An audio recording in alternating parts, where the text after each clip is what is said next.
विठ्ठल केशवा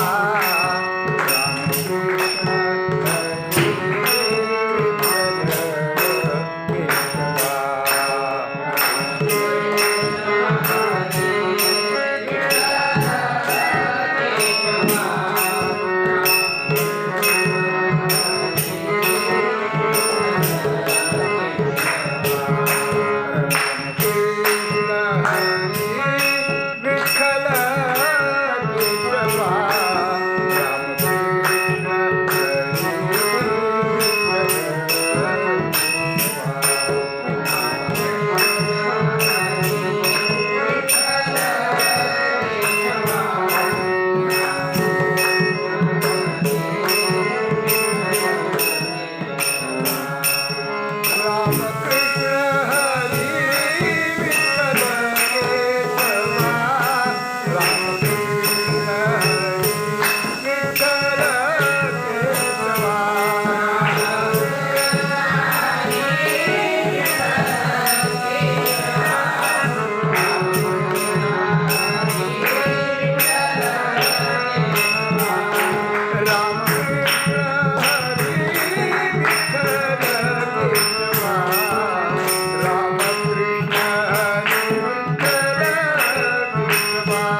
तुमे लागी सेवक झालो, तुमच्या लागलो निज चरणा.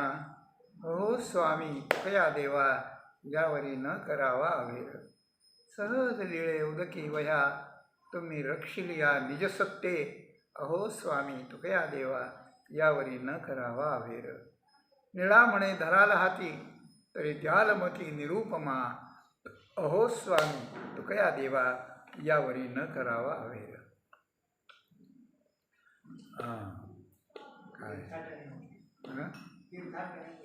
तीर्थाटणे एके तपे हुंबरती, तीर्थाटणे एके तपे हुंबरती. नाथिले धरिती अभिमान. तीर्थाटणे तपे एके हुंबरती, नाथिले धरिती अभिमान. तैसे विष्णुदास नवती साबळे, तैसे विष्णुदास नवती साबळे. एकाचिया पडे पाया एक, एकाचिया पडे पाया एक. अक्षरे आणि ती अंगाशी जाणीव, अक्षरे आणि ती अंगाशी जाणीव. इच्छा ते गौरव पूज्य व्हावे. तैसे विष्णुदास नवती साबळे, एकाचिया पडे पाया एक. तुका म्हणे विधी निषेधाचे डोही, तुका म्हणे विधी निषेधाचे डोही. पडिले तया नाही देव कधी. तुका म्हणे विधी निषेधाचे डोही, पडिले त्या नाही देव कधी. तैसे विष्णुदास नवती साबळे, एकाचिया पडे पाया एक. जगद्गुरू संतश्रेष्ठ श्री तुकाराम महाराजांच्या अभंगगाथेतील क्रमाने आलेला 1024 क्रमांकाचा अभंग असून या 4 चरणांच्या अभंगात तुकाराम महाराजांनी बरंचसं निषेधात्मक वर्णन करून अन्य साधनेच्या तुलनेनं भगवंताचा दास बनून आपली साधना करणाऱ्याचं श्रेष्ठत्व प्रतिपादन केलेलं आहे असं आपल्याला दिसतं. अनेक साधनं आहेत, साधनं खूप आहेत. कसं असतं, दुकान म्हटलं, बाजारपेठ म्हटलं, बाजारपेठेत दुकानात जर आपण गेलो तर प्रत्येक पदार्थाच्या प्रत्येक प्रकारच्या व्हरायटीज आपल्याला दिसतात, वेगळ्या वेगळ्या दिसतात. कपडा, साड्या, किती प्रकारच्या साड्या, शर्ट पीस, बेडशीट, किती पण एक याच्या निरनिराळ्या व्हरायटी, प्रकार. त्याचे रंग वेगळे, त्याची डिझाईन वेगळी, त्याचे मापसुद्धा थोडे वेगळे आणि त्याच्या क्वालिटी, त्याचा दर्जा वेगळा. आणि पुन्हा कमी प्रतीचे निरनिराळ्या डिझाईनमध्ये जास्त प्रतीचे डिझाईन, अशा प्रकारचे अनेक प्रकार आहेत. अशी गोष्ट आहे.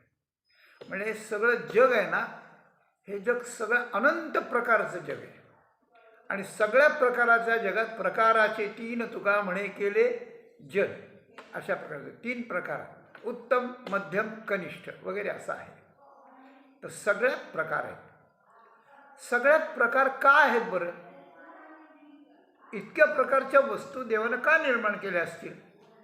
तर त्याचं उत्तर आहे की मनुष्याच्या बुद्धीतही तसाच बदल आहे. अनेक प्रकारची बुद्धी आहे, अनेक बुद्धीचे तरंग क्षणक्षणा पालटे रंग. मनुष्याची बुद्धी वेगळ्या वेगळ्या प्रकारची आहे. बौद्धिक स्तर प्रत्येकाचा वेगळा प्रकार असल्यामुळे आवडीचे प्रकार वेगळे आहेत. आणि आवडीचे प्रकार जर वेगळे आहेत, तर ज्याप्रमाणे भगवंतानं मनुष्याच्या बुद्धीत आवडीचे प्रकार वेगळे निर्माण केले आहेत, तर त्यांच्या आवडीची हौस पुरण्यासाठी जगात तशाच प्रकारचे पदार्थांचे पण प्रकार, वस्तूंचे पण प्रकार निरनिराळ्या त्या ठिकाणी केलेले आपल्याला दिसतात. मग काय होतं? मग काही होत नाही. प्रत्येक जीव, प्रत्येक माणूस आपल्या आवडीप्रमाणे पदार्थ शोधतो, त्याप्रमाणे खरेदी करतो, त्याप्रमाणे तो त्याचा उपभोग घेतो. ही गोष्ट आहे. माणसं माणसाच्याकडे जातात, ते सुद्धा वेगळ्या प्रकारानं जातात. सगळ्या मुलींना एकाच प्रकारचा नवरा आवडतो असं नाही, सगळ्या मुलांना एकाच प्रकारची मुलगी आवडते असं नाही. सगळ्यांच्या आवडीचे बहुत प्रकार आहेत, निवडीचे बहुत प्रकार आहेत. आवड आणि निवड, आवड अंतःकरणात असलेली आणि त्याप्रमाणे बाहेर अनेक पदार्थातून एका पदार्थाची केलेली निवड. ऐका, आपल्या आवडीचा अमुक अमुक पदार्थ आहे असं आपण गृहीत धरलं आणि आपण एखाद्या दुकानात गेलो आणि सगळे प्रकार पाहिले, पण आपल्याला जो आवडतो त्या प्रकारात त्या आवडीचा प्रकार तिथे नाही. कल्पना करा, तिथे नाही. मग काय? मग असं आहे की आपल्या आवडीच्या प्रकाराच्या जवळचा प्रकार कोणता आहे त्यातला याचा माणूस विचार करतो ना. आवडीनिवडी जे म्हणतात ना, ते निवड आणि आवड यातला फरक हा आहे की समजा 10 प्रकार असले तर त्यातले 6 प्रकार आपल्या आवडीचे एकदम विरुद्ध आहेत की ते आपल्याला सहनच होत नाही. मग 4 प्रकारातले काही आपल्या प्रकाराच्या 10% गुणवत्ता आहे, काही 50% आणि एक प्रकार त्यातला असा आहे की 80% मला पाहिजे तसं आहे, 20% नाही. मग आता नसल्यापेक्षा 80%चा मनुष्य निवडतो.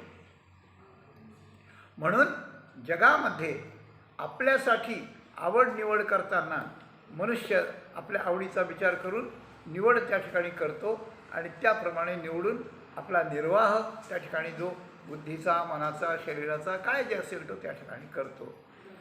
ही पद्धत जगात रूढ असल्यामुळे साधक, साधन आणि साध्य ह्या 3 गोष्टी पण एक आहेत. या 3 गोष्टी एक आहेत. तर साध्य सगळ्यांचं एक आहे, एक कॉमन आहे. सगळ्यांना सुख पाहिजे, सगळ्यांना आनंद पाहिजे, सगळ्यांना प्रेम पाहिजे. तर सुख पण त्याची कल्पना कशी आहे, मग त्याच्या आवडीनिवडी कशा आहेत, आणि मग आपल्याला जे मिळवायचे जीवनात, परमार्थ म्हणून जे मिळवायचे, देव म्हणून जे मिळवायचे, सुख मिळून जे मिळवायचे, साध्य म्हणून जे मिळवायचे, प्राप्तव्य म्हणून जे मिळवायचे, ते मिळवण्याकरता आपण कोणत्या साधनांचा अवलंब करावा याकरता साधनही अनेक अशा प्रकारचे आहेत. अनेक साधन आहेत. ती साधनं लोक करतात, आपल्या आवडीची साधनं करतात. ज्याने मागच्या जन्मात तपश्चर्या केली असेल त्याला तपश्चर्या करावी वाटते, ज्याने उपवास केले असतील त्याला उपवास करावे वाटतात, ज्यानं तीर्थाटनं केली त्याला तीर्थच करावे वाटतात. ज्याच्या त्याच्या आवडीचा प्रश्न आहे.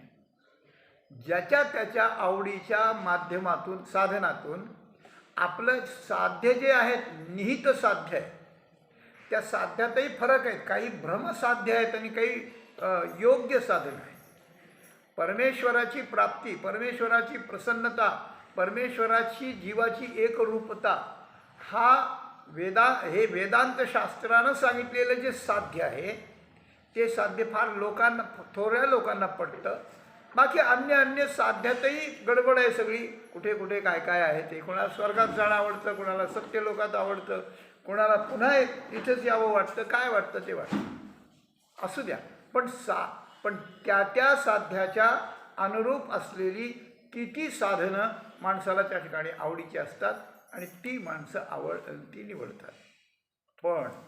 पण काय झालं आता या मराठी व्याकरणात पण परंतु म्हणलं की मागच्या सगळ्यावर पाणी फिरतं अशी गोष्ट. पण असं आहे की कोणत्या साध्याकरता कोणतं साधन योग्य आहे याचा विचार या कलियुगात फार गुंतागुंतीचा झाला आहे, कॉम्प्लिकेटेड झाला आहे. गुंतागुंतीचं झालं की हे साधन आहे, सरळ वाटतं. तीर्थाटनं केलं की देव भेटतो, तप केलं की देव भेटतो, अमुक असा आचार पाळला की देवाची प्राप्ती होते. पण तसं त्या ठिकाणी नाही. प्रत्येकाला काळाची एक मोहर लागलेली आहे की त्या काळात कोणतं आहे ते, अशी गोष्ट आहे. तुकाराम महाराजांनी आजचा जो अभंग सांगितला आहे त्याचा पॉझिटिव्ह म्हणजे अनुकूल बाजू थोडी आहे. फक्त ध्रुवपदात एक चरण आहे आणि बाकीचे सगळे 4 प्रकारच्या साधनाचे जवळजवळ निषेध केले. हे साधन योग्य नाही, हे साधन योग्य नाही, हे साधन योग्य नाही, हे साधन योग्य नाही, असे 4 साधनाचे निषेध केले. एक साधनाचा गौरव केला. ज्या साधनाचा गौरव केला तो का केला आणि ज्या साधनांचे निषेध केले ते का केले असा विचार ज्या वेळेला आपण करू लागतो त्यावेळेला तुकाराम महाराजांच्या म्हणण्यातलं जे सर्वोच्च साध्य आहे परमात्मा तत्वाची प्राप्ती, त्या साध्याला ही सगळी साधनं जुळणारी मिळणारी नाहीत. ती साधनं 4 निषेध साधनं आहेत. ती साधनं मनुष्याला म्हणजे साधकाला या तुकाराम महाराजांच्या निहित साधनापासून विरुद्ध नेणारी आहेत. आणि एकच साधन असं आहे की ते साध्याकडे नेणारं आहे. म्हणून त्याच साधनाचा उहापोह केला किंवा त्याच साधनाचा गवगवा किंवा महाराजांनी त्याचा गौरव अशा प्रकारचा केला. इतरांचा निषेध केला. इतरांचा निषेध केला. काय आहे की पहिल्यांदा एक तीर्थ नावाचं साधन आहे. दुसऱ्यांदा एक तप नावाचं साधन आहे. तिसऱ्यांदा एक वेद पठण किंवा वेदाध्ययन अशा प्रकारचं साधन आहे. आणि चौथ्या वेळेला कर्माच्या विधिनिषेधात्मक आचारसंहितेचं साधन आहे. आचारसंहिता, वेदपठण, तीर्थाटन आणि तपश्चर्या ही 4 साधनं आहेत. ही 4 साधनं करणारे जे लोक आहेत या लोकांचं वर्णन अशा प्रकारचं केलं. तीर्थाटणे एके तपे हुंबरती. तीर्थाटन वाईट आहे का हो? तुकाराम महाराजांनी इथे निषेध केला. पण वाईट आहे का विचारावं? नाही हो. मग वाईट जर असतं तर तुकाराम महाराज असं का म्हणाले असते? जवळ हे सगळं सिद्ध आहे, हात चालावया पाय तव तो आपुले स्वहित पाहे, तीर्थयात्रे जाय चुको नको, तो तीर्थयात्रा कर, अशा प्रकारचं तुकाराम महाराज म्हटले नसते जर तीर्थाटन वाईट असतं तर. अशी गोष्ट आहे. त्यांच्या एका शिष्यानं भक्तानं तीर्थाटन करायची इच्छा प्रकट केली. कोंडीबा लोकरे नाव होतं त्यांचं. त्यांच्या चरित्रात वर्णन. तीर्थाटनाला मला जायचं. मग काय, जा बाबा जायचं तर चांगली गोष्ट आहे. नाही पण मला खर्चायला काही नाही, काहीतरी व्यवस्था करा. मग तुकाराम महाराजांनी एक त्याला सोन्याचा होन दिला. त्यांनी इच्छा केली तर हातात आला, दिला, हे घेऊन जा म्हणे. होन, मोहरा वगैरे सुवर्णाचे ते नाणे वगैरे असे पूर्वी होते. तर सुवर्णाचा होन दिला. त्याला सांगितलं घेऊन जा. म्हणे काय करायचं याचं? हे तर संपून जाईल तेव्हा. नाही म्हणे, हे काय करायचं की हे जिथं तुला अडचण येईल तिथे दुकानात जाऊन मोडायचं. म्हणून त्याचे काही पैसे घ्यायचे आणि त्यातले पैसे जे होतील त्यातले खर्चायचे. त्यातला 1 पैसा ठेवायचा, 1 नाणं छोटंसं कोणतंही ठेवायचं आणि ते कमरेला ठेवायचं. ते कमरेला ठेवलं की उद्याच्याला त्याचं होन होईल पहिल्यासारखं.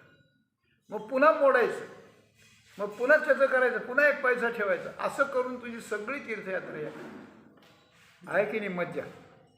आपल्याला मिळालं असतं तर बरं झालं असतं असं. पण त्यांनी ते घेतलं. त्यांनी तसं करायला हे केलं.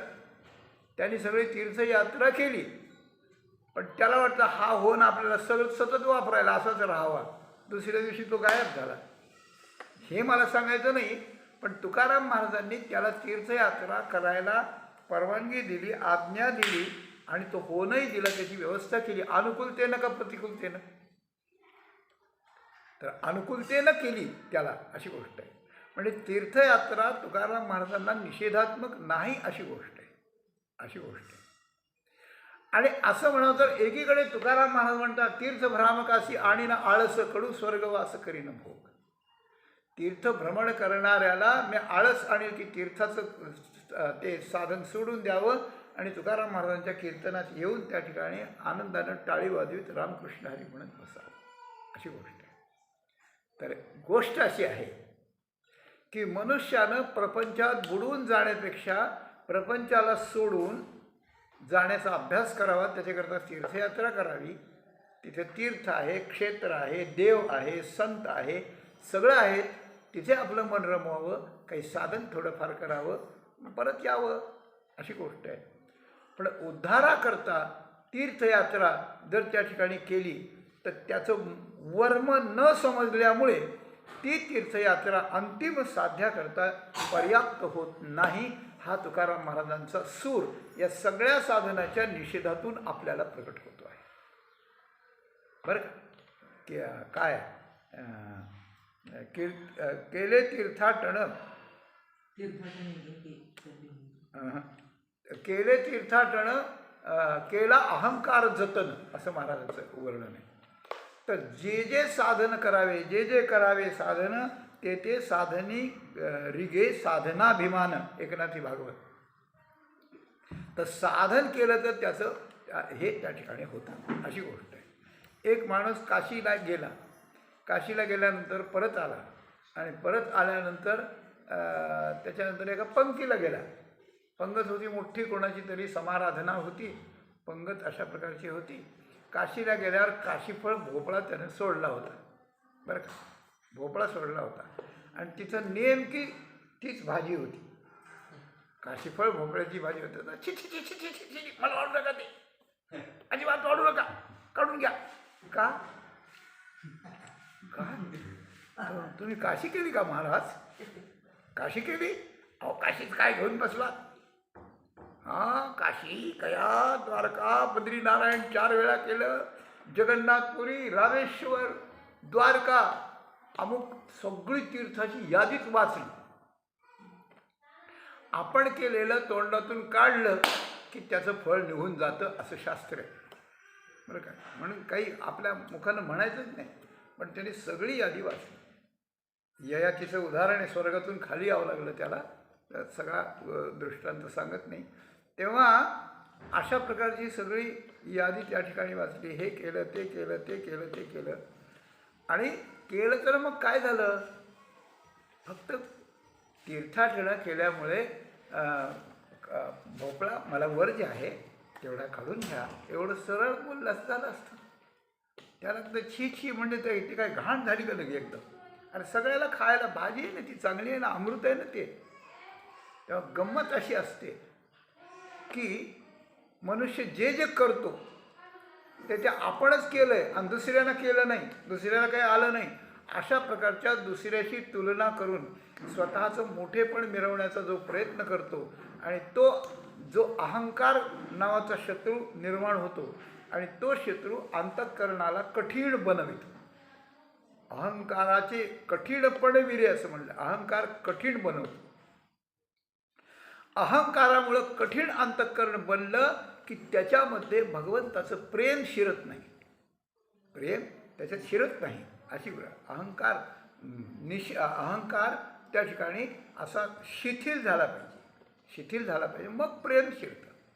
मी कुणीतरी एक आहे आणि यांना काहीच कळत नाही असं जे म्हटलं ना, गुणवंत केलं दोष जाणावं यासाठी माझे माझे पोटी बळकट दूषण, अशी अवस्था प्राप्त होते. म्हणून आणि त्या ठिकाणी कोणतंही साधन केलं तर त्याने अहंकार घट्ट होतो का ढिल्ला होतो, या दोन्हींचाही विचार अशा प्रकारचा आहे, दोन्हींचा विचार आहे. आणि हा दोन्हींचा विचार करता करता तीर्थाटनं जरूर करावीत, पण तीर्थाटनाचा अभिमान नसावा. कुणाचं होतं असं उदाहरण आहे, हो आहे. विदुर काकांनी तीर्थाटनं केली, बरं का. पांडवांच्या कौरवांच्या सभेमध्ये ते मंत्री होते, पण पुढे दुर्योधनाचं प्राबल्य झालं. हे पांडवाकडून बोलायचे, त्याला राग यायचा, मग त्यांनी अपमान करायचा त्यांचा वगैरे वगैरे सगळं झालं. आणि आता भारतीय युद्ध झालं म्हणून हा सगळा संहार आपल्या डोळ्याने बघायला नको म्हणून ते तीर्थाटनाला निघून गेले. तर त्यांच्या तीर्थाटनाचं वर्णन असं आहे. सुरुवातीला ते गेले तेव्हा 12 वर्षे तीर्थाटन केलं. हे तीर्थ करताना मलिन कपडे अंगावर असायचे, दाढी वाढलेली असायची, कुठे कोणाला माहीत नाही की हे कोण आहेत ते.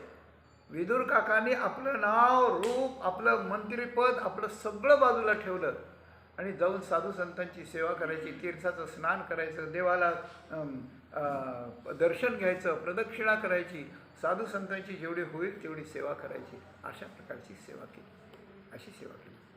अशी सेवा करणारे किती. आणि तीर्थाटन करायला जे जातात ना, ते तीर्थात थांबत नाहीत. हे झालं की ते झालं की ते झालं की ते, इकडचे सगळे केले, इकडचे सगळे केले, इकडचे सगळे केले. करून काय केलं, केले आणि टाकले, दुसरं काय, करून टाकले सगळे तीर्थ, अशी गोष्ट. तर आपण जी साधना करतो त्या साधनेचा तपशील, त्या साधनाचा तपशील आपल्याकडं नीट पाहिजे, त्याचा विधी बरोबर केला गेला पाहिजे, तो भावनेनं केला गेला पाहिजे, त्याच्यातलं मर्म जाणून केला पाहिजे. असं तीर्थाटन होत नाही, अशी गोष्ट आहे. म्हणून तीर्थयात्रेचा क्रमांक म्हणून थोडा लांब दिला गेला आहे. अशी गोष्ट आहे. तर तीर्थाटन केल्यानंतर त्यात केले तीर्थाटन केला अहंकार जतन असं म्हटल्याकरता अहंकारच अशा प्रकारचा होतो. तीर्थाटन राहू द्या, एखाद्या नवीन माणसाला विचारलं तुम्ही वाऱ्या किती केल्या? 50 वाऱ्या केल्या. 50 वाऱ्या केल्या म्हणजे ते केला, त्याचा भावना काय झाली, त्याचं आपण लक्षात काय घेतलं, पांडुरंगाचं प्रेम हे काही नाही. मी एवढं केलं, एवढंच मी एवढं केलं आणि मी एवढं केलं असं परमार्थात म्हणणारा संतांच्या सभेत अगदी गाढव ठरतो. क्षमा मागून बोलतो, गाढव मूर्ख ठरतो. अरे मी काही करत नाही, करणे का न करणे हे आघवे तोची जाणे, विश्व चळत असे जेणे परमात्मेनी असं आहे. आणि तीर्थाटन केलं म्हणून तीर्थाटणे एके तपे हुंबरती. हुंबरणं म्हणजे काय? हुंबरणं म्हणजे गाय हुंबरती ना, करते.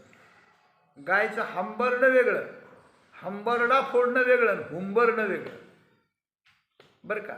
तर गाय हंबरडा कधी फोडते?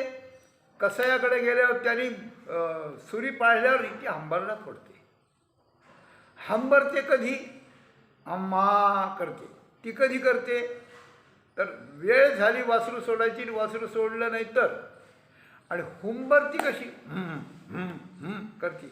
वासरू प्यायला तिच्या जवळ आलं किंवा मालक मेळवण घेऊन खायला घेऊन जवळ आला म्हणजे ती हूं हूं हूं करते. म्हणजे वा वा. याला एक प्रमाण काय? म्हणजे गाईच्या याला नाही, हां, खेळण्यातल्याला खेळ होतो तू तू हुंबरी. हुंबरी. हां, तर हुंबरी नावाचा खेळ आहे. हुंबरी खेळ म्हणजे असं करायचं, अशी गोष्ट आहे. म्हणजे एखादा शक्तीचा प्रयोग असला काही रेटायचा असं म्हणजे हां हे गाडी लोटायची, हूं म्हणलं की सगळ्यांनी रेटायचं असं. तर हे हुंबरणं म्हणजे हुम करणं म्हणजे हां मी केलं आहे, मी केलं आहे, मी केलं आहे. तर ज्यावेळेस माणूस हुम करीत असतो त्यावेळेला हात छातीकडे जात असतो आणि छाती आतून फुगत असते. छाती कशाने फुगती? हवेनं नाही फुगत, तर अहंकारानं छाती फुगत असते. म्हणजे अहंकार होतो, छाती फुगते, मी केलं आहे अशा प्रकारचं त्याचं हे होतं. आणि ही गोष्ट परमार्थाला अत्यंत घातक अशा प्रकारची आहे, अत्यंत घातक आहे. म्हणून काही तीर्थाटनानं हुंबरतात, काही तपानं हुंबरतात. तपश्चर्या केली, 12 वर्षे केली, हे केलं ते केलं. आमच्या सप्ताहाचं 12वं वर्ष आहे महाराज.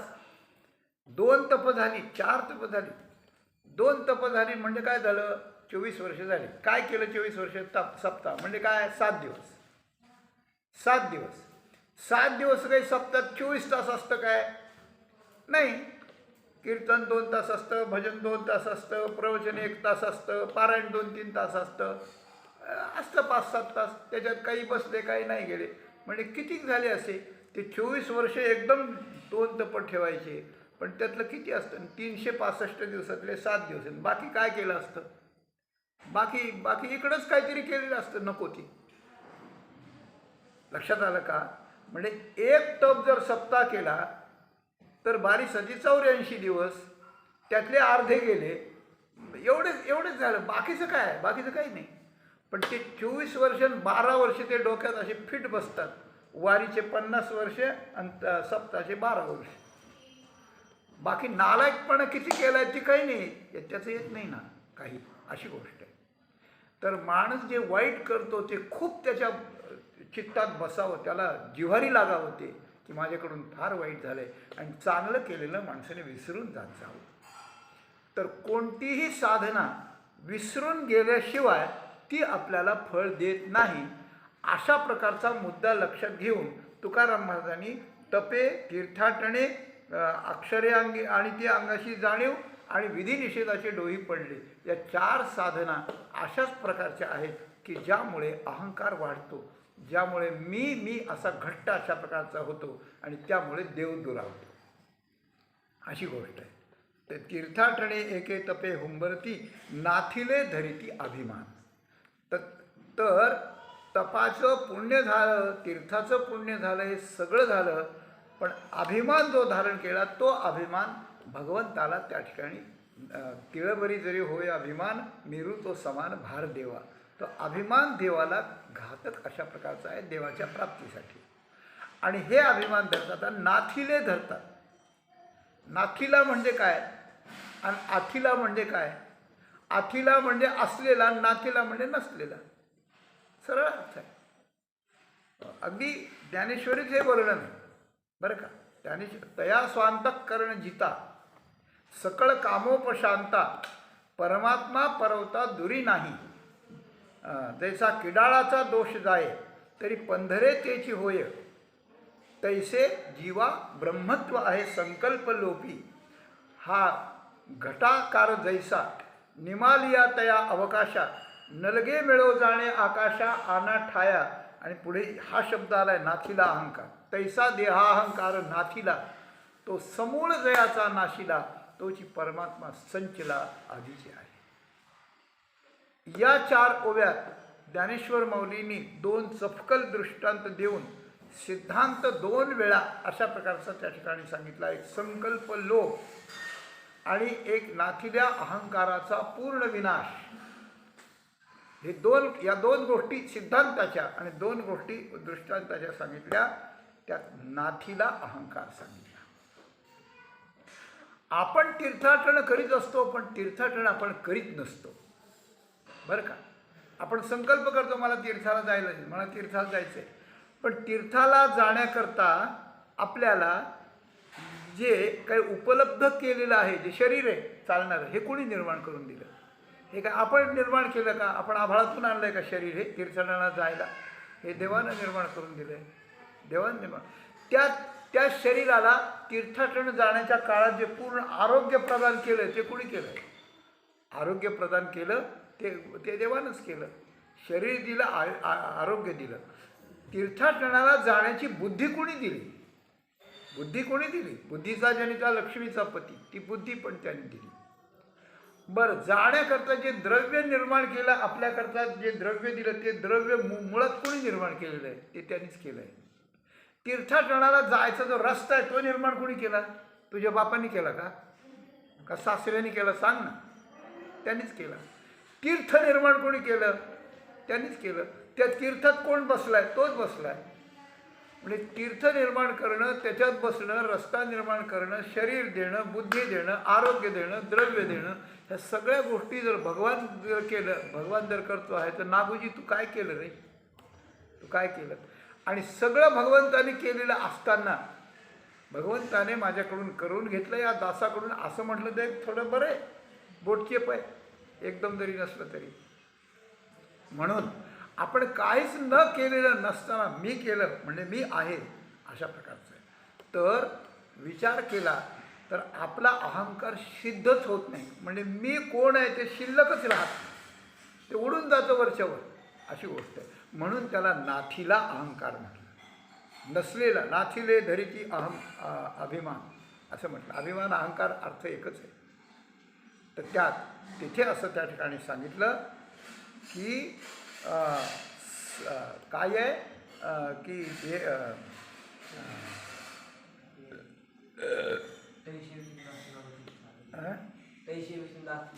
नाही ते नको आहे मला, ते याच्यातलं पाहिजे. तर तैसे जीवा ब्रह्मत्व आहे संकल्प बरं का. तर त्याच्याकरता दृष्टांत अशा प्रकारचा दिला की जैसा किडाळाचा दोष जाय तरी पंधरे तेची होय. तर किडाळाचा दोष गेला, सोन्यातलं हिणकसपणा केला, सोन्याची डाग काढून टाकली की राहिलेलं सोनंच आहे. त्याला सोन्याला सोनं करावं लागत नाही. आपण डाकयुक्त सोनं जर सोनाराकडे नेलं तर आमचं चांगलं सोनं करून द्या म्हणावं लागत नाही. सोनं पहिलंच असतं पण त्यात मिसळलेलं फक्त काढून टाकावं लागतं, मग ते सोनंच असतं. त्याप्रमाणे आपलं अंतःकरण, आपल्या अंतःकरणातली चेतना, आपल्या अंतःकरणातला जे चैतन्य आहे ते ब्रह्मच आहे, ते परमात्माच आहे. फक्त त्याच्यातला जो मी नावाचे डाग त्यात मिसळलेली, मी नावाचा हिणकसपणा त्यात मिसळला आहे. मग हे केलं ते केलं उड्या मारायला लागला मनुष्य. तर ते मी हिणकस आहे ते जर बाजूला काढला म्हणजे मीपणाचा आणि मी अमुक करतो अमुक केला हा जो संकल्प आहे तो जर बाजूला काढला तर तैसे जीवा ब्रह्मत्व आहे संकल्प. म्हणजे अहंकाराच्या मीपणाचा संकल्प हा बाजूला काढला की परमात्माच आहे, त्याला कुठे जावं लागत नाही, काहीच करावं लागत नाही, एवढं काढून टाका. ज्याप्रमाणे एखादा घट फुटतो आणि घट फुटल्यानंतर त्या घटातलं जे अवकाश असतं, आकाश असतं, ते कुठं जातं? ते कुठं जात नाही, बाहेरच्या आकाशाला मिळतं. एक घट आहे, मडकं आहे, त्या मडक्यावर एक वेळणी ठेवलेली आहे आणि बाहेर पोकळी आहे, तशी आतही पोकळी आहे, त्याच्यात काही नाही, पाणी वस्तू काही नाही त्या घटात. पण काय झालंय, त्या घटातही आकाश आहे पोकळी, बाहेरही पोकळी आहे, दोन पोकळ्या आहेत. पण दोन पोकळ्याला अडसर कोणी केलं आहे? त्या घटाच्या मातीच्या पडद्यानं केलं आहे, असं गोल जे असतं ना ते त्यानं, आणि वरती वेळणी ठेवली त्याने. तर आतलं आकाश बाहेरचं आकाश पण त्याला बंद केले घटानं. तो जर घट जर फुटला तर फुटल्यानंतर आतली पोकळी आणि बाहेरची पोकळी एक होती. घट असा ठेवला एका त्यावेळी तेथीचे आकाश लागे नीट वाटे, वाटा लागे तरी गगना भेटे, एरवी चुके प्रश्न आहे. आकाश वाटेला लागतं, त्याला हे व्हावं लागत नाही. तर तो घट फुटला, सगळे त्याचे खापरं तिकडे पडले आणि आतली पोकळी एक आहे. त्यावेळेला घटातली पोकळी कोणती होती आणि बाहेरची कोणती होती हे सांगता येईल का? घट फुटल्यानंतर त्याचे खापरं खाली पडल्यानंतर तो ज्यावेळेस होता त्यावेळेस त्याच्या आतली पोकळी कोणती आणि बाहेरची पोकळी कोणती हे सांगता येत नाही. अजून एक असा दृष्टांत, जैसा कर्दळीचा गाभा बुंथी सांडूनी उभा, का अवयवची नभा उदयला असे.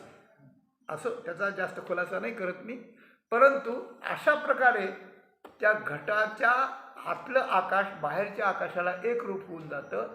त्याप्रमाणे ह्या देहातही चैतन्य आहे, आकाशासारखं बाहेरही चैतन्य आहे. पण हे चैतन्य दोन प्रकाराने अडकलेलं आहे. तर एक प्रकार शरीराचा पडदा आहे, कातडं, केस, अमुक तमुक तमुक पंचमहाभूत सप्तधातू हे या शरीराच्या आकारात अडकलं आहे. आणि एक अहंकारात अडकलं आहे की मी हाय, मी शरीर आहे, मी शरीर आहे, मी शरीर आहे असं म्हणणारा जो जीवदशेतला अहंकार आहे तो एक आडवा आहे. तर बाहेरचं हे शरीर त्याला आडवं नाही येत, फार अहंकार आडवा येतो. आणि अहंकार जर तो गेला, नाहीसा झाला, तो नसलेलाच आहे गावमामासारखा. पण तो गेला की ते आतलं चैतन्य आणि बाहेरचं चैतन्य म्हणजे जीव चैतन्य आणि ब्रह्मचैतन्य हे एक होतं. म्हणून सांगितलं तैसा अहंकार नाथिला, नाथिला म्हणजे नसलेला, हा समूळ दयाचा नाशिक. अविद्येसहित अहंकार त्या ठिकाणी निघून गेला.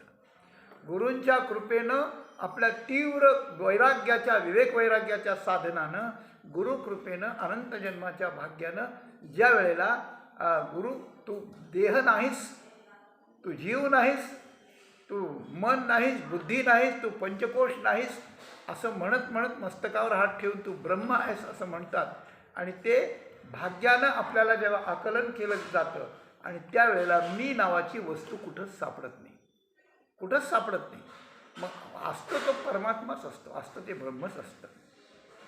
म्हणून तोच परमात्मा तैसा देहाहंकार नाशिला, हा समूळ दयाचा नाशिला, तोच परमात्मा संचला आधीची आहे, अगोदरपासूनच आहे. सोनं करावं लागत नाही तसा परमात्मा करावा लागत नाही. तो कृतक नाही, तो स्वयंभू आहे. तुका म्हणे आम्ही विधीचे जनिते स्वयंभू आहे ते केले नव्हो, असं त्याचं होतं.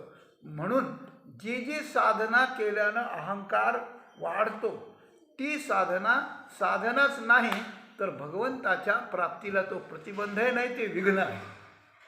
हे लक्षात घेण्याकरता हे 4 प्रकार निषेधाचे महाराजांनी आपल्याला सांगितले. ऐका, परत बोलतो की जी साधना करताना आपला अहंकार वाढत असेल, मी हे केलं असं आपल्याला वाटत असेल मनामध्ये, ती साधना परमेश्वरापासून दूर नेऊन आणि त्या ठिकाणी माया आणि माया कार्य संसारात जाऊन खोल बुडवून नरक भोगविणारी आहे पर्यायानं, असं ठरवावं. आणि जी साधना करताना आपल्याला आपला अहंकार कमी कमी होत जातोय, नाहीसा होतो आहे आपल्यामध्ये प्रेम निर्माण होत आहे, आपल्यामध्ये समर्पण निर्माण होतं आहे, असं जिथं होतं आहे ती साधना मात्र परमेश्वराकडे आपल्याला नेणारी आहे. अशा प्रकारच्या साधनेच्या लक्षणातून 4 साधना दूर नेणाऱ्या आहेत आणि 1 साधना जवळ आणणारी आहे, असं सगळ्यात एक लक्षण आहे. तर पहिल्या चरणात महाराजांनी सांगितलं, तीर्थाटणे एके तपे हुंबरती. हुंबरती म्हणजे मी मी मी मी असं करतो बरं का. आणि त्यामुळे नाथिले धरती अहम भाव, नाथिले धरती अभिमान, नसलेला अभिमान धारण करतात. आधीच शरीराचा अभिमान आपल्याजवळ आहे आणि त्याच्यावर साधनेचा अभिमान, त्याच्यावर ज्ञानाचा अभिमान, त्याच्यावर दुसऱ्याच्या तुलनेनं मी मोठा आहे हा मोठेपणाचा अभिमान, अशी अभिमानाची फुटं एकावर एक कितीतरी अशा प्रकारचे चढतात आणि मनुष्य त्यामुळे जड होऊन त्या ठिकाणी रसतळाला अशा प्रकारचं जातो. तर हे नाथिले अभिमान आहेत, नाथिले अभिमान आहेत. म्हणून पहिल्या चरणात 2 साधनं निषेधात्मक सांगितले. एक तीर्थाटन नावाचं साधन आणि एक तपश्चर्या नावाचं साधन. तपश्चर्यासुद्धा असंच आहे. माणूस शरीराला पीडा देतात, मनाला पीडा देतात, पंचाग्नी साधन करतात, काही साधन करतात आणि त्याकरता एखादी सिद्धी प्राप्त झाली की त्यानेच उड्या मारायला लागतात आणि त्याचा उपयोग करता ती संपली की पुन्हा नरकाला जातात, पाप झालं म्हणून. म्हणून तपाअंती राज्य आणि राज्याअंती नरक असं म्हटलेलं आहे, अशी गोष्ट आहे. म्हणून तपश्चर्या आणि तीर्थाटन हे दोन्ही अहंकार वाढवणारे आहेत आणि त्यामुळे परमेश्वरापासून ते दूर नेणारे आहेत. म्हणून ज्याला आपला उद्धार करायचा आहे, ज्याला परमेश्वराची प्राप्ती करायची आहे, त्याने हे 2 करू नयेत किंवा बारकाव्याने करावेत. या काळात, या कलियुगामध्ये करण्याची जरूर नाही आहे. फार विशेष भगवंताच्या नावाचं तप करावं आणि भगवंताचं त्या ठिकाणी भजन खूप करून तिथंच तीर्थ निर्माण करावं, वैकुंठ निर्माण करता येतं, दुसऱ्या तीर्थाटनाला जायची गरज नाही. 3ऱ्या चरणात श्री महाराजांनी अक्षरे आणि ती अंगाशी जाणीव, अक्षरे आणि ती अंगाशी जाणीव, इच्छा ते गौरव पूज्य व्हावे. जे वेदाध्ययन करणारी माणसं आहेत त्यातले वेदाध्ययन करून नम्र होणारे असतील ते सुटले बरं का. हे सगळे जे साधने आहेत ना, या साधनेचा अभिमान विसरून नम्र होणारे लोक सुटले. ज्यांना काहीतरी पदरात पडेल, उशिरा का होईना पण काहीतरी पडेल, पण ते नम्र होत नाही. अक्षर आपण शिकले, घोकले अक्षर म्हणजे वेदाचीच अक्षरं. बाकी हे आपण जे पुस्तकं वाचतो, लिहिणं वाचणं त्या ठिकाणी शिकतो, सन्मानपत्र एखाद्याचं अस्खलित वाचून दाखवतो, हे साधं आहे अगदी. सगळ्यात वाचण्याकरता आणि घोकण्याकरता आणि पाठ करण्याकरता, स्वरयुक्त पाठ करण्याकरता सगळ्यात वेद अवघड आहे. वेद म्हणणं. त्याच्याकरता रक्ताचं पाणी हाडाची काढं करावी लागतात आणि कमीत कमी 12 वर्षे खपावं लागतं, तेव्हा एक वेद कंठस्थ होतो संहिता म्हणून. अशी गोष्ट आहे. 20-20 वर्षे लागतात घनांत अध्ययन करण्याकरता. सामान्य गोष्ट नाही.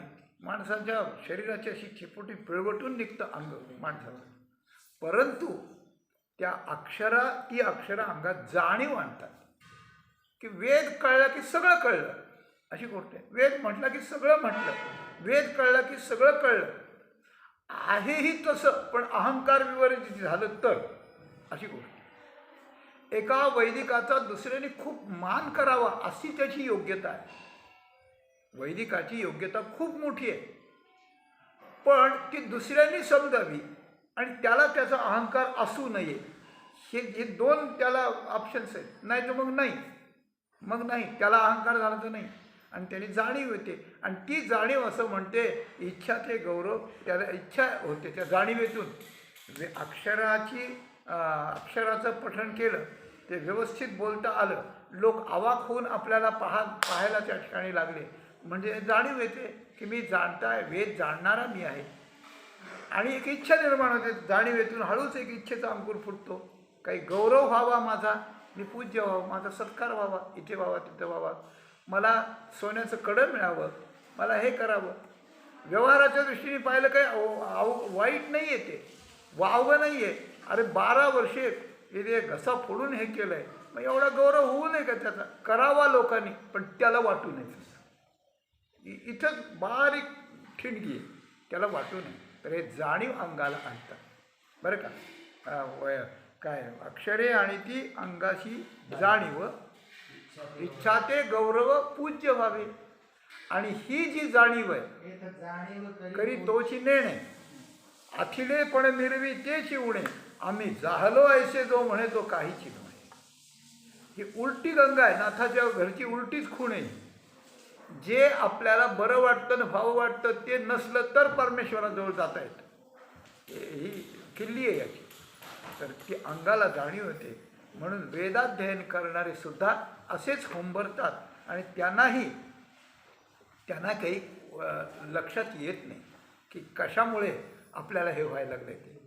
म्हणून वैदिक यामुळे वाया जाण्याची शक्यता असते. चौथ्या चरणात महाराजांनी सांगितलं आहे, तुका म्हणे पडिले तुका म्हणे विधी निषेधाचे डोही पडिले तया नाही देव कधी. चौथा जो प्रकार आहे तो वेदाध्ययन करून आपल्या श्रेष्ठ वर्णाचं आचरण आपण कसं करावं, त्याचा विधी निषेध कसा. विधी म्हणजे काय पाळावं आणि काय न पाळावं. हे विधी निषेध पाळी कुळधर्म चाळी, विधी निषेध पाळी मग सुखे तुझं सरळी दिधली आहे. विधी निषेध पाळला पाहिजे, पण विधी निषेध म्हणजेच सगळं जीवन आहे असं मात्र नाही. अशी गोष्ट. कसं आहे, आपण गेलो, आपल्याला काही हे झालं, आमचे पूज्य गुरुजी आहेत ते या सगळ्यातले कळसाचं जीवन आहे ते. तर ते म्हणतात की आपण गेलो अमक्या ठिकाणी नाही, तिथं चौकशी करू नये. हे काय केलं आहे, ते काय केलं आहे, ते काय केलं आहे. चौकशी केली की कुठंतरी निषेध येतो, मग ते घ्यायचं का नाही हा प्रश्न येतो. आपल्या नियमाप्रमाणे आपल्या घरी आपण पाळावं. दुसरीकडे गेल्यानंतर जे अपरिहार्य आहे तेवढं आपण त्या ठिकाणी घ्यावं, पण त्याची चौकशी जास्त करू नये अशी गोष्ट आहे. नाही तर निषेध पडतो आणि काही लोकांना तशी हे असते. म्हणून विधी निषेध करता करता कोणाला तरी आपल्याला तुच्छ मानलं जातं, कोणाला तरी काहीतरी केलं जातं आणि त्यात आपल्यालाच हे फार शास्त्र कळतं आहे अशा प्रकारचा अभिमान त्या विधी निषेधाच्या आचारातही होतो. वेदाच्या जाणीवेच्या आचारातही होतो, उच्चारातही होतो, तीर्थाटनातही होतो आणि तपातही होतो. आणि हे सगळं करता करता जर आपला अहंकार वाढत असेल तर ते साधन शून्य नाही. पहिले आपण बरे होतो, साधन न करता आपण देवाच्या जवळ होतो. आता खूप लांब आपल्याला फेकून दिलेलं आहे असं समजावं. ही लाल रेषा म्हणजे धोक्याची सूचना तुकाराम महाराजांनी दिली. या चारही साधनाचा निषेध कसा असतो याचं थोडंसं एक उदाहरण आपल्याला सांग. एक मनुष्य, अतिशय सनातनी मनुष्य, विधी निषेध पाळणारा मनुष्य, वेदाची अक्षरं जाणणारा मनुष्य, तीर्थ करण्याची सवय असलेला मनुष्य आणि तपस्वी मनुष्य, उपास तापास करून तप करणारा, तीर्थाटनाला जाणारा, वेदशास्त्राचं अध्ययन करणारा आणि आपला आचार पाळणारा, हे सगळे घेतले बरं का त्याच्यात. असा मनुष्य विधी निषेध पाळणारा. मग तो गेला, गंगेवर गेला स्नान करायला. माध्यान्नाची वेळ होती, माध्यान्ह स्नान त्या ठिकाणी करायला गेला. आणि करायला गेल्यानंतर काय झालं, अर्घ्य ज्या वेळेला द्यायला आला त्या अर्घ्यात 2-3 भाताची शीतं आली. वरून पाणी वाहत होतं नदीनं, भात आला, भाताची शीतं आले, काहीतरी टाकले असतील, भाताची शीतं आले. आता भाताची शीतं आले तर आले, काय झालं, नदीचं आहे, सोडून द्यायचं. ते फार तर एकदा आंघोळ करायची, परत नदीत बुडी मारायला काय वेळ लागतो आहे, परत करायचं. पण नाही, त्याने विचार करायला सुरुवात केली, हे शीतं कुठून आले असतील, हे कुणाचे असतील, काय असेल. असं करता करता मग त्यांनी ठरवलं. मग तो ते संध्याकर्म कसं तरी समाप्त करून तो वरती निघाला. वरती निघाल्यानंतर बरंच चालून गेल्यावर नदीनं चालून गेल्यावर त्याला दिसलं की नदी काठावर एक बाई भांडे घासती म्हटल्यानंतर ते म्हणाले, बाई तुम्ही भांडे घासता काय. ओळखीचीच बाई होती. ती म्हणली की काय आहे, नदीला भांडे घासायला कशाला आलात तुम्ही. घरी नव्हते घासतायत तुम्हाला, काय झालं? मग ती म्हणली, भाऊ मला शिवायचं नाही, अडचण आहे मला. आणि म्हणून घरातले लोक म्हणले की हिचं भांडे घासण्यापेक्षा जा सगळे नदीला घेऊन. आता म्हणजे भांडे घासणाऱ्या बाईचे हे शीत आलेत, त्यातही 3 दिवस अशुची असलेल्या बाईचे हे आलेत. आता त्याच्या डोक्यात हे विधिनिषेध कसा फेरा असतो, त्याच्या डोक्यात गरगरत फिरायला लागले की काय झालं आता, याला काय प्रायश्चित्त करावं होतं काय? हां, सोहळ्यात संध्या करणाऱ्याच्या हातात जर विटाळशीचे हे आले, शीत आले, काय करावं? मग त्यांनी शास्त्री पंडितांची सभा भरवली. मग त्याला विचारलं काय करावं आता. मग त्या सगळ्यांच्या याच्यातून निघालं की काय नाही, याला प्रायश्चित्त 12 वर्षी तीर्थयात्रा कराव्या. अरे बापरे, पण काय करायच्या, विधिनिषेध पाळायचं ठरवलं त्याने. मग तीर्थयात्रेला सुरू केलं. तीर्थयात्रा करायची, एका शुचिरभूत घरी जायचं, भिक्षा मागायची, कुठे रात्री थांबायचं कुठंतरी, असं सुरू केलं. आणि सगळी तीर्थयात्रा झाली. 12 वर्ष होत आली. 12 वर्ष संपले. आता या गावात या ठिकाणी आज त्या ठिकाणी अशा प्रकारचं जायचं आहे आणि उद्या सकाळी उठून थेट आपल्या घरीच यायचं आहे. तीर्थयात्रा झाल्या, 1-2-4 शीतं आले, त्याचं हे प्रायश्चित्त प्रचंड भयंकर झालं सगळं. मग त्या गावात गेला, तिनं सांगितलं की अशा प्रकारचे कोण आहे, मला उतरायला योग्य अशा प्रकारचं ठिकाण कोणतं आहे घर बाबा. त्यांनी एक घर दाखवलं की हे आमचे ब्राह्मण भाऊ आहेत म्हणे, यांच्याकडे जा तुम्ही उतरायला. गेले उतरायला. त्यांनी त्यांचं स्वागत केलं, चांगल्या प्रकारचं स्वागत केलं.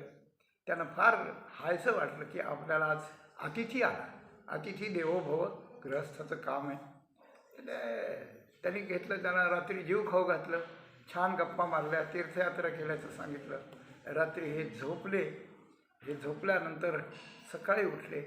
सकाळी काय चहा पाणी काय व्हायचं ते झालं. म्हणजे आता जातो मी, आता जातो. निघाले आणि अगदी आता निघणार इतक्यात ते पती पत्नी यजमान जे होते ते 2 जण आले. आणि त्या 2 जणांनी सांगितलं की महाराज, आपण एवढे मोठे अतिथी आलात, आपण तीर्थयात्रा केलात, आपण शास्त्री पंडित आहात, आमचा एक हे निर्णय करायचा आहे. आमचा निर्णय करायचा आहे. एक 7-8 वर्षाचा मुलगा त्यांच्याजवळ होता. निर्णय काय करायचा बोला म्हणे. तेव्हा त्यांनी सांगितलं, मी आहे हिंदू आणि माझी मिसेस आहे मुस्लिम. आमच्या दोघांपासून हा मुलगा जन्माला, दोघांपासूनच होत असतं, दोघांपासून मुलगा जन्माला आला आहे. आणि हा आता मुंजीच्या योग्यता झालं तेव्हा आमच्यात भांडण सुरू झालं की मी म्हणतो आपल्या धर्माप्रमाणे करायचं, याचं मुंज करायची, ती म्हणते त्यांच्या धर्माप्रमाणे करायचं, त्याची सुमता करायची. काय करावं ते तुम्ही सांगा. त्यांनी कपाळाला हात लावला आणि त्याच्या डोळ्यापुढे काजवे चमकायला लागले. 12 वर्षाची तीर्थयात्रा आज मातीत गेली म्हणाला. तो म्हणाला, तुमचं काय करावं ते निर्णय तुम्ही नंतर करा, पण माझा निर्णय, मी समाधी बांधू का, थडगं बांधू का, तुर्बुद बांधू, ते तुम्ही सांगा आता मला. 12 वर्षाच्या तीर्थयात्रेचा विधिनिषेधाच्या फेऱ्यात पडल्यामुळे जर अशी गोष्ट होत असेल तर जास्त विधिनिषेधाचाही अतिरेक असू नये, हे तुकाराम महाराजांना सांगायचे. तुका म्हणे, विधिनिषेधाचे डोही पडिले त्याला कधी देव मिळणार नाही म्हणे, अशी गोष्ट आहे. या सगळ्यात तारतम्य अशा प्रकारचं असावं. म्हणून तीर्थाटन, अध्ययन आणि आचरणातला विधिनिषेध या 4 प्रकारात जर अहंकार त्या ठिकाणी घट्ट होत असेल, अहंकार जर पक्का होत असेल तर परमेश्वराची प्राप्ती होणं नाही. म्हणून साधन करणाऱ्या साधकानं खूप सावधान झालं पाहिजे. मग कोणतं साधन असं आहे की ते साधन करणाऱ्याला काही हा दोष लागत नाही, हा निर्विघ्नपणे अहंकारावर विजय मिळून त्या ठिकाणी निघतो. अशा प्रकारचं एक जे ध्रुपदातलं 2रं चरण आहे ते मी मागं ठेवलं आहे याकरता. हे निषेधाचे सगळे 3 चरण आहेत, 1, 3 आणि 4. पहिल्यात 2 साधनं सांगितली, तपतीर्थाटन, 3ऱ्यात अध्ययन सांगितलं, 4थात विधिनिषेध सांगितलं.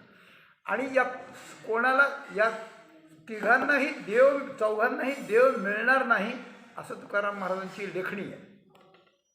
मग कोणाला देव मिळेल, तो कोण आहे तैसे विष्णुदास नवती साबडे, एकाची या पडे पाया एक. एकाची या पडे एक पाया. तर विष्णुदास जे असतात, भगवंताचे दास जे झालेले असतात, जे वारकरी वैष्णव झालेले असतात, ते आळंदी पंढरीची खूप वारी करतात, पण त्यांना अभिमान होत नाही बरं का. त्यांच्याकडे नामस्मरणाचं तप खूप करतात, ते अनंत जन्मांचे तप एक नाम, पण त्यांना त्या तपाचा अभिमान होत नाही. त्यांना वेद जरी ते शिकले नसले आणि पडले नसले तरी वेदानं जे सांगितलेलं आहे ते संतांच्या मार्फत याला सगळं कळलेलं असतं, पण त्याचा अभिमान नसतो.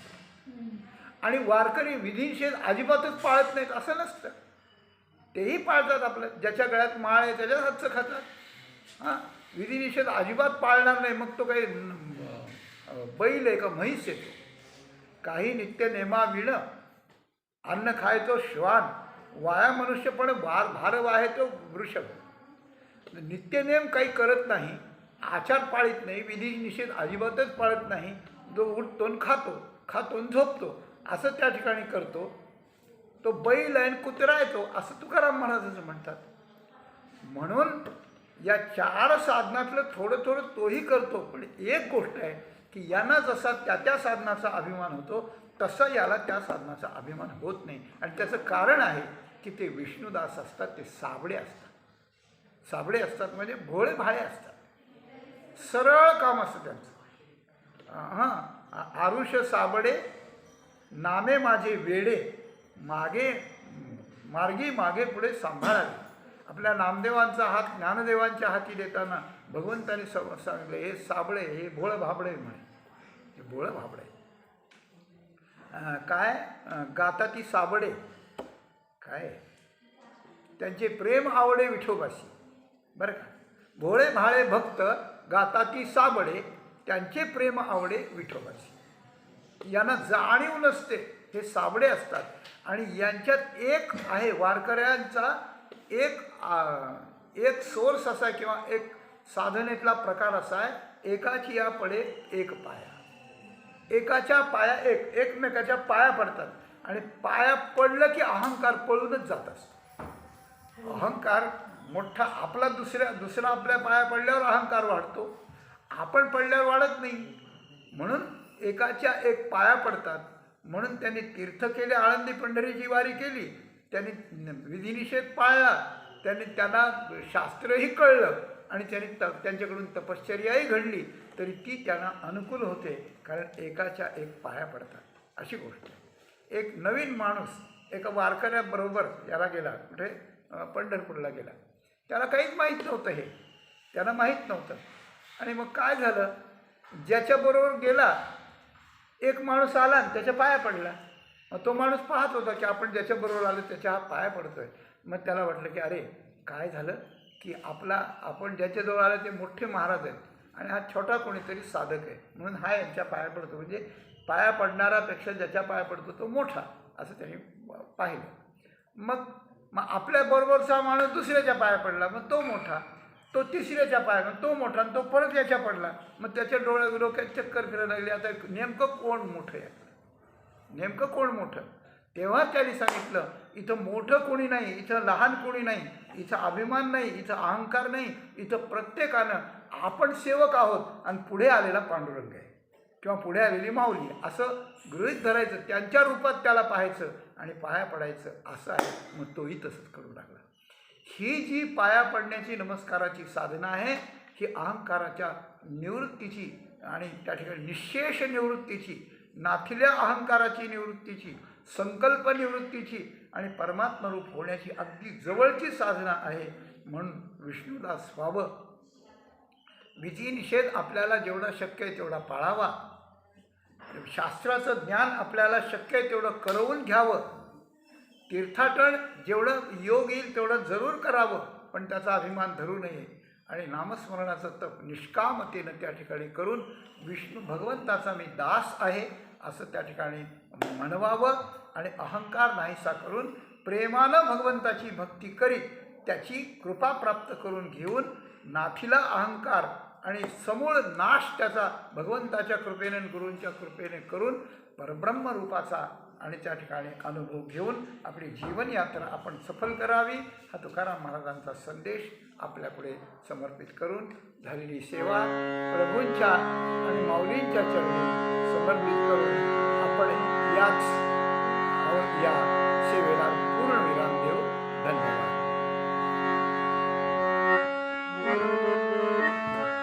तुका म्हणे पडे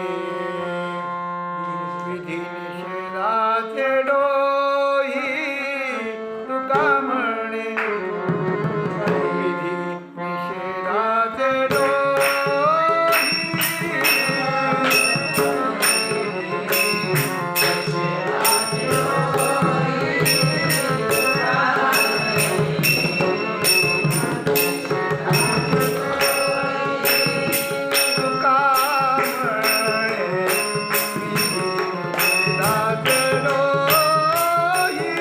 तुका म्हणे